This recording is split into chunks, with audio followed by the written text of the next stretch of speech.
this. We are recording this presentation for anyone who can't make it today. Thanks for coming in. Maybe you all have your tea or your coffee. I've got iced tea today. So because it's going to be so hot, we are all trying to do our best to stay cool and stay hydrated today. So we're going to do our best with that with our students as well. Welcome to our first parent meeting, our tea with the team. Again, we're going to do this every month. We'll have different topics that we will cover and provide information for, but we are just excited that you could join us this time just to get an introduction to what's been happening the last couple of weeks of school and just let you know what's going on with the Colts. So the tea with the team is always going to be your administrative team. So if we have not met, I'm Dr. Doxy. I am the principal. We have Miss Ornelas, who is our 7th grade assistant principal, Miss Anderson Chafee, our 8th grade assistant principal, and then our wonderful counselor, Miss Fernandez, here also with some information. Awesome. So for our tea with the team, we always, like I said, have an agenda, and today's topic is really just like a parent orientation, let you know what's been happening these last couple of weeks, provide you a few updates, and to give you some tips on how to help your child to have a successful year. Let me make sure I'm clicking on the right screen. We always want to start off with our school values. So I'm sure you've heard it and you'll keep hearing it from your child as well. Our core values are making wise choices, taking healthy chances, and creating positive change in our community. We want all of our students to represent those values and embody those values and practice those values at school and at home. So hopefully you are seeing them making positive decisions or having conversations about what that looks like. And really for us online, that means on campus, we want them to be prepared for class. We want them to show and have empathy and respect for others. And we want them to be safe and follow those school rules.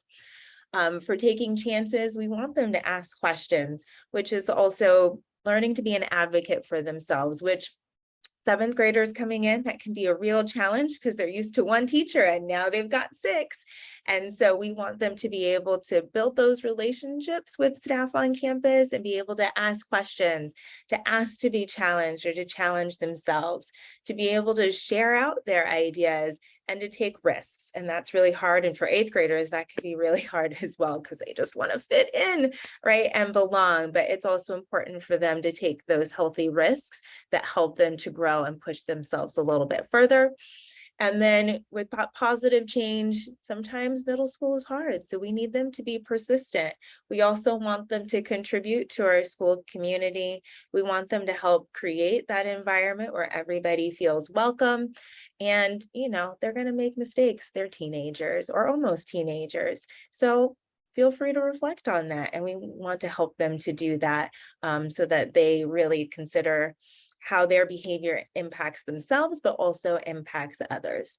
At the bottom of that chart, you'll see we have different school practices to help reinforce that. We're going to talk about a few of those today. Attendance, making sure they're ready with all their materials, cell phone usage, also important, pick up, drop off.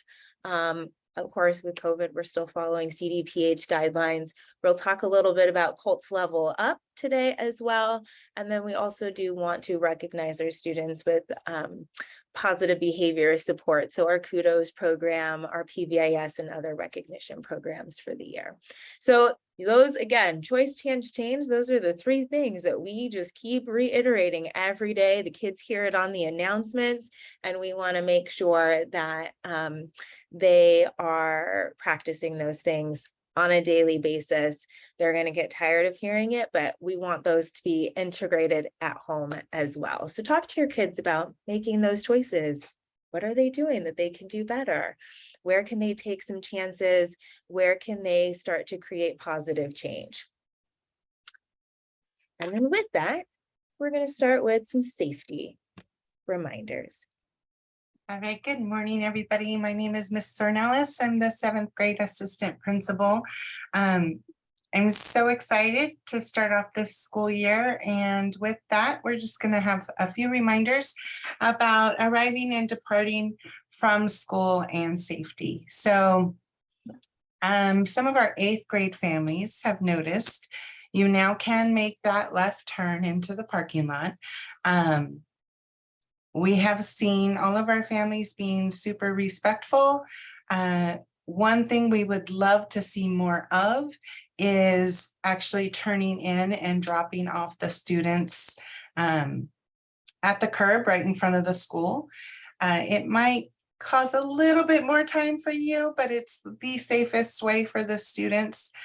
We don't want to see them jaywalking if you are going down the street and drop them off on the other side.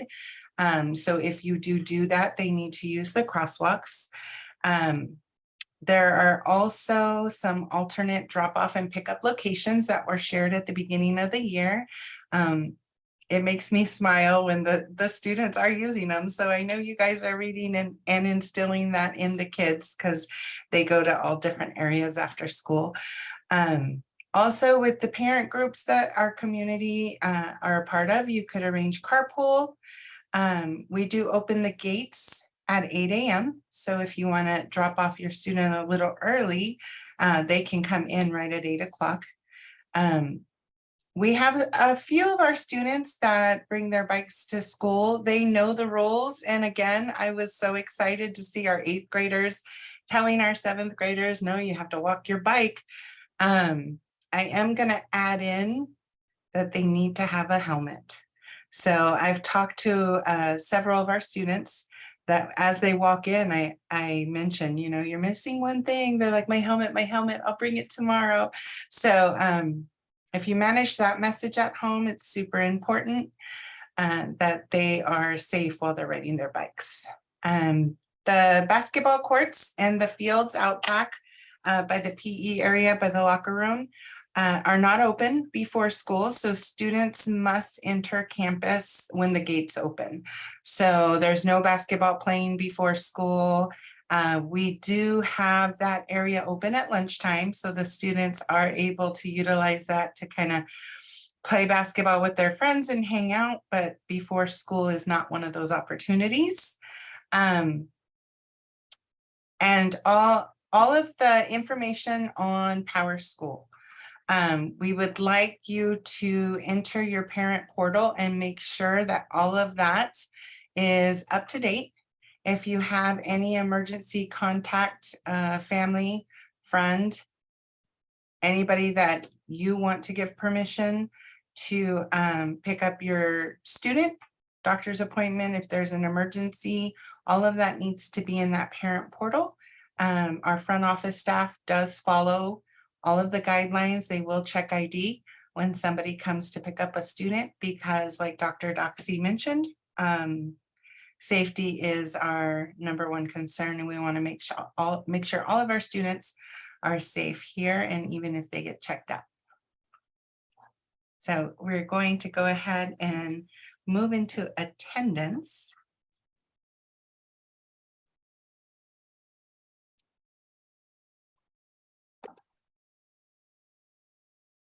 I think you're on mute, Miss Anderson Chafee.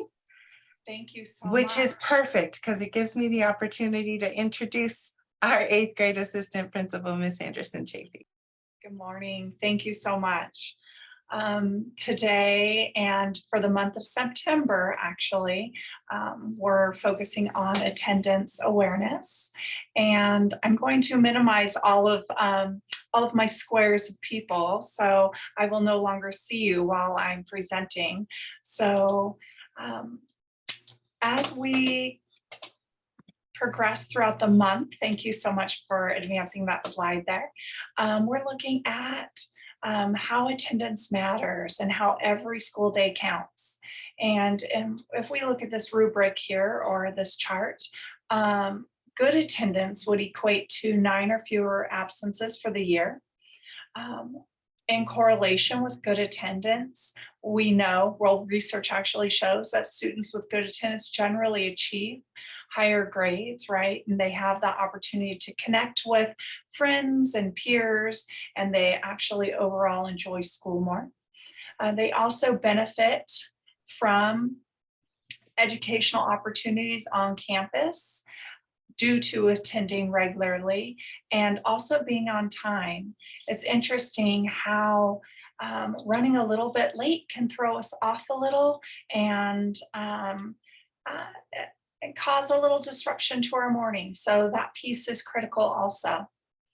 Now, when we move into the second tier here, right, being at risk, and that equates to 10 to 17 days throughout the year, right? I mean, think about 10 days, that's once a month, right? Once a school month, and then greater, right? So when we start looking at this bracket that students may fall into, those students who are absent on average of 14 days a year, starting in kindergarten, miss close to a year of school before their senior year, right? When students miss a day of school, it can actually put them 2 days behind their classmates, right? Because now they have to catch up on what they missed, and also missing a little bit of instruction when they do come back because they're trying to figure out where they are or should be. Now, when we go into this last tier here, it's chronic absences, and it's 18 or more absences in a year, right? Whether it be excused or unexcused absences, they represent lost time in the classroom, as you know, and lost opportunities for learning. Missing just one day every 2 weeks can add up. Absences add up before you even know it, right? And then next thing you know, we're spending a good amount of time on makeup work and trying to figure out where we're at every day that we arrive to class. All right, do I have control of slides? Next slide, please. And I'm just gonna add on before we change to that next slide. We are trying to create habits, right? Habits for our students to follow. We don't want, in the 2 years that they are here at Shibuya, we want to make sure that they are having a good experience and not missing these days or not feeling like they get behind. And at the same time, we also want to make sure that they are ready for high school and setting those habits of getting up early, getting to school on time, being responsible for that work if they are absent, because we all know high school is even tougher than middle school. And so we want them to be able to build those regular routines within themselves, and for you to help them to do that, because as much as we talk about attendance, it is that important for them to be here at school. And to build onto that, Dr. Doxy, I find oftentimes the conversations that we're having with students is, you know, did you pack your backpack last night before you went to bed, right? Did you pick out your clothes before bed? Because then that reduces the amount of decisions that we need to make in the morning. And that creates less of a hurry or less anxiousness or less to just figure out in the morning, right? So those are the conversations that we're having here at school. When students perhaps are coming in late or missing that day, and just discussing how we better prepare for getting to school on time.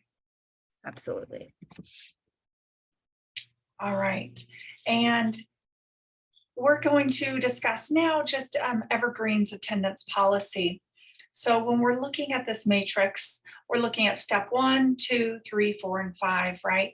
And what do these steps consist of? So at step 1, we have 3 unexcused tardies. So that's, I overslept, right? I had car troubles. We hear that frequently, or my brother or my sister, right? Those 3 though are 30-minute or greater tardies, right? 5 minutes, 10 minutes. Now we want you to be on time, right? We don't want that stress or anxiety of running late, which puts on a child. But 30% or 30 minutes or more equates to unexcused tardies, right? So when we have 3 of those, so 3 or more, what happens is myself and the attendance clerk work to send home attendance letters. All right, and that's just, letting you know what we have down. We have these either unexcused absences or tardies. And just a reminder how to build those healthy habits. And I'm also going to say that 30 minutes means that students are missing advisory and part of first period. And that we all know, let's be real, that advisory is not a graded class. We are taking attendance at that time, but it's not graded. And so sometimes we hear students like, oh, it's not important if I don't go, I don't have homework, I don't have assignments. That being said, advisory is also where our students are getting their social emotional learning, their lessons, their first connector for the day. It's their intro to start off their day on a very positive relationship. And so we want to make sure that even though there aren't homework assignments or nothing is graded in that class, it is still just as important as any of their other classes in terms of starting their day off on a very positive note and being able to get positivity and get those kudos and centering themselves absolutely in that short class. It's a great way to start off that day. So with them rushing in late after that, they're sort of already on a high. So we want them here for advisory to make sure that they have a place to be calm and to start their day off. Absolutely. Thank you for adding in that piece. We talk about it often with our kiddos, right, as they come in, but we need to keep talking about it more. So thanks for mentioning that. So as we progress through this attendance policy, we're looking at step 2 that has 3 or more unexcused tardies or 30+ minute tardies, right? And then Evergreen requires you to attend an attendance workshop that's held at one of our 3 middle schools currently. And during that attendance workshop, you're completing an attendance success plan. And that's something that you write, or that I write, or Ms. Fernandez writes with you, and we create that attendance success plan together. And then hopefully at that point, we've already resolved it, but should circumstances vary, we move and there are greater absences, we're moving into that step 3 of 3 more unexcused tardies or 3 30+ minute tardies. Now you're simply meeting with an administrator and creating an attendance contract. All right. Step 4. If we continue on this path of greater absences and tardies, then there's a mandatory district attendance meeting. So the severity increases, right? And then moving to step 5, we have mandatory care court appearance. So I make it sound very light, but the severity increases dramatically. And as we now have a better understanding, I don't know if that's the right word, of living with COVID, we are starting to work towards really holding students accountable for their absences. Last year, we were very flexible just because of the circumstances, but now we're starting to progress with holding students accountable with our Evergreen attendance policy. All right, so what can we do, right, as parents? And I think about this as a mother as well, right? What can we do to increase that attendance, right? We have a list here, and I'm sure you all have some phenomenal strategies as well. These were a few things that we put together. We're making school attendance a priority. We show up to school every day. This is what I find we spend a lot of time discussing, is setting up those daily routines, creating routines for homework, creating routines for bedtime, and then again in the morning, right? Having a very structured approach to creating those routines and implementing and carrying out, right? And please, we really would like to encourage you, and I know sometimes it's impossible, but please schedule appointments for after school. And if you have to do it during school, minimize that time out, quickly, and then get back. If at all possible, schedule trips during our school vacations. That will minimize absences dramatically as well. And truly, and especially during these times, stay home if you're truly sick with fever or COVID-like symptoms. Also, build a backup plan for getting to school if something arises. Let's say, mom has a business meeting out of town. Let's connect prior with maybe a neighbor to getting to school on time, right? Creating that backup plan and developing, kind of like second and third idea or plan for getting to school. And report all absences, whether it be excused or unexcused, to the front office. That helps us maintain accurate records. So then that way, when those letters are going out, you're not calling at that time indicating, wait a minute, that is an excused or unexcused, whatever the case may be. That way we can have accurate attendance records at all times.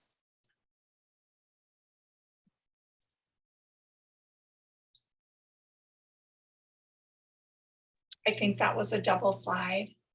So you'll notice, I'll just point out the one Ooh. difference was the last slide said elementary and this one says middle school. Middle school. They are pretty much the same, Same. right? So we know many of our parents have students in one of our neighboring elementary feeder schools as well. Their attendance is just as important as our attendance here. So setting up those routines in elementary school, we know our lovely middle schoolers, those teenagers, they sometimes come with attitude. Sometimes it's a pleasant attitude. Sometimes they resist those systems that we try to put into place to help them. They still need them, right? So as difficult as it may be, or routines may slightly change from elementary to middle school, they are just as important. They are just as important to be here on time to schedule those trips. The only new thing on this slide is stay home if you are sick. And I'll leave it at that. Ms. Anderson, do you have anything else to add on that one? No, I feel like though that third point, maintaining those daily routines, is critical. I often have conversations about where do you do your homework and how long it takes. And I find that many children will do their homework in their bedroom with their phone. While it may work for some, for others, if homework seems to take forever, I'd like to propose another idea, in that doing homework out at the kitchen table or a shared workspace, right? If it's quiet, with turning that phone off, or, maybe setting those parameters of, I'm only going to check my phone. And, if it's too hard to go 30 minutes, try checking it every 15 minutes, right? Getting that, that centered work time, because right, if our attention is constantly being pulled to our phone to check it, it doesn't allow us to get in that zone of that deep thinking moment where we can be highly productive and complete work.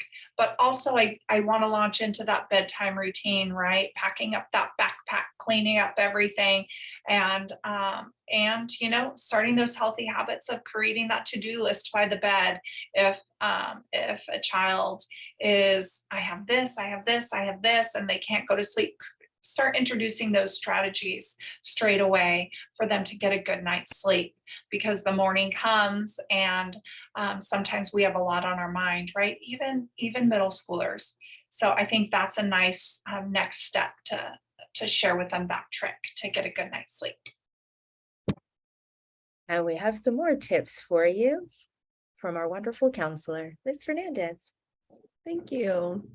So these are just some more tips to ensure that we have a successful school year. So of course, arrive to school on time. As mentioned earlier, we do have advisory period, and we want to make sure all of our students are here on time for that, because that's where they get those social emotional lessons. So it's very important for all of our students. Also, eat breakfast each morning, and we are making breakfast and lunch available to all of our students. So just continue to remind our students of that as well. Know your child's passwords to Google and PowerSchool. That's one of the ways that you'll be able to check grades and also assignments. Regularly check their assignments/grades. Encourage your child's advocacy with teachers, such as asking for support in their classes. And lastly, make sure your child gets 8+ hours of sleep each night. And so that sleep is extremely important, especially for our youth, because they're growing and developing. And so we got to make sure that we're all getting enough sleep. And I'm going to add one on there because we mentioned it before, those digital devices. We know those are our kids' almost best friends, it seems. We all carry our phones around with us and we're constantly checking on them. And yet as a teenager, they haven't necessarily figured out how to regulate their phone use. So most phones, Android, Apples, they do come with parent control. So make sure that you're checking that or that you've set that up. I know my sister makes sure that my nephew's phone turns off at 8 o'clock every night, because otherwise he will be on those games playing video games and will not be able to go to sleep, or he'll be talking with his friends. And then like the first week of school for him, he got up late. And then he was late to school because he didn't go to bed on time, right? So it's really important that they do get those 8 hours. And we know that a lot of kids have their phones, or a lot of us have our phones next to our bed.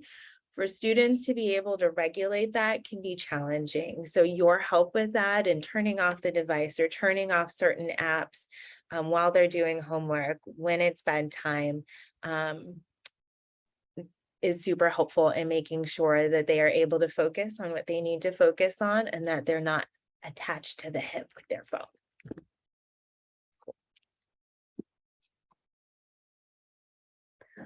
Next, we just wanted to share a few more resources. So of course, we have PowerSchool and also Parent Portal. We have Minga, and Minga is going to be our new platform for our student identification cards. And so in years past, students, they often misplace or they lose their identification card. And so Minga is a really neat software that we are introducing because it's a digital one. So no more losing, they'll always have it with them. That's awesome. We also have Colts Care, which is our new platform for students to be able to report if there's any type of bullying or if they need any sort of extra support, they can go on Colts Care. Which is found on our website. Yep. Yes, that can be found on our website. Thank you. And then I also have a Bitmoji office. And so that can also be found on our website. And on that Bitmoji office, it's pretty much an image, and within that image, there's a lot of resources that are linked on there. And so in your downtime, if you want to go ahead and check that out, starting next week, we are going to be starting Colts Level Up. And so that is going to be our after school homework program. And the way that works is we actually partner with Evergreen High School. And so we ask for high school students to volunteer as tutors. And those tutors support our Shibuya students. And so like I had mentioned, that's going to start next week. And it's only going to be 3 days a week. And that's going to be on Mondays, Tuesdays, and Thursdays. And that will take place in our Shibuya library from about 2:45 to 3:45.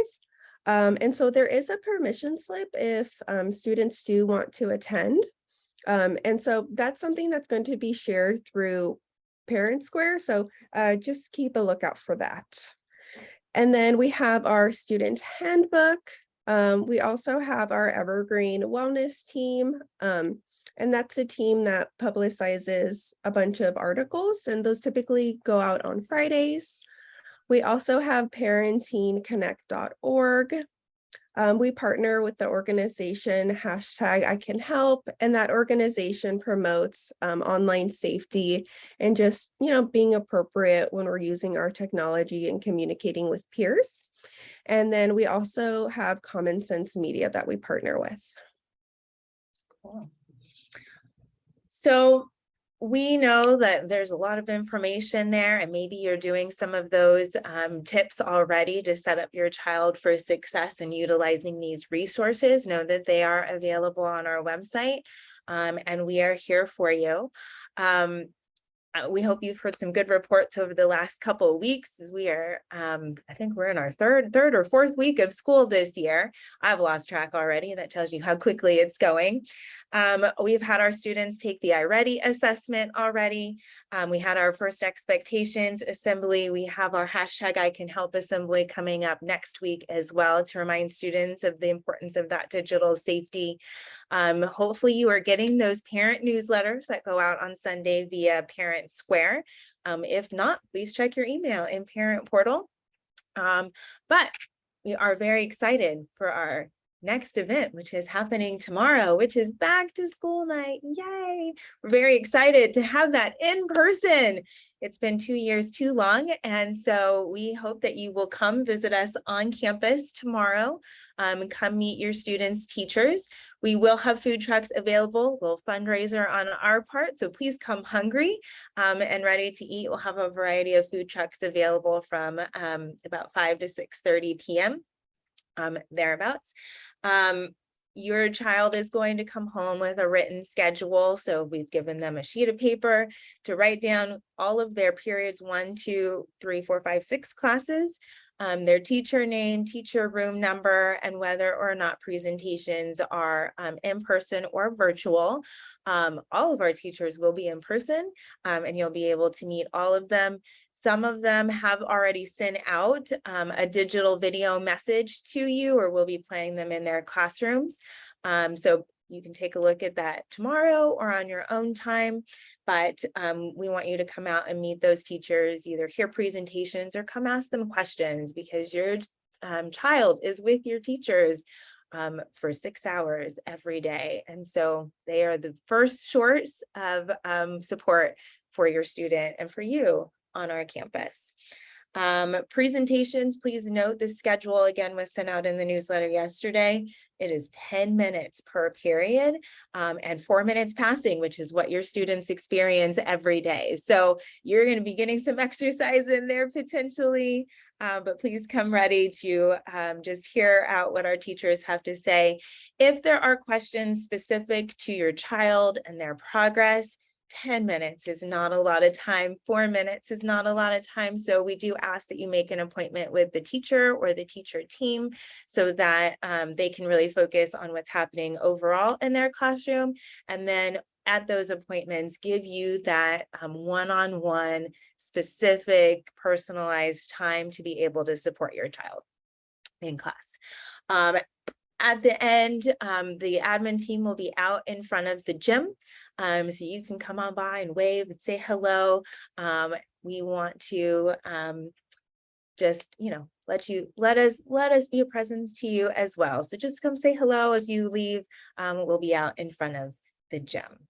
I see your question. I'm going to get to you. We have just a couple more slides and then we'll be able to answer some questions. So thanks for holding that. The last thing we wanted to talk about briefly was just PTSA. We've got a great group of board members for PTSA this year who are working really hard to support our campus. So one, if you haven't joined, become a member of PTSA. That helps to support lots of the activities that we have on campus. And they are planning their first event. I'm going to let Ms. Ornelas tell you a little bit more about that. Thank you, Dr. Doxy. So I just sent out an invite per se for September 23rd. They are going to have lots of carnival games. We have Taco Mania coming, some cotton candy, popcorn, just a celebration. And there will be a link shared through PTSA. And if you go to their website, I think it's already on there, but for volunteers, I sent something out there looking to borrow a few things like big coolers and tables and other stuff. So feel free to email me with any questions. They are super excited just to give our kids as much as they can while they're here in middle school. There's a gaming truck that's going to come. So it's going to be a great time. And you will get more from me via Parent Square with all kinds of invites, more info, when you can buy the tickets and things like that. All of that is coming to you very soon. Thank you. Join PTSA. Woo. Oh, yes, and join PTSA. Thank you, Dr. Doxy. Yeah, that link, I believe, was shared through the parent newsletter as well. If you go to the PTSA website, there is a quick link. I'm already a member, so just join with me. And that's all the info we had today. I do see we do have a question, so go ahead and unmute yourself. I think is it Hong Jiao?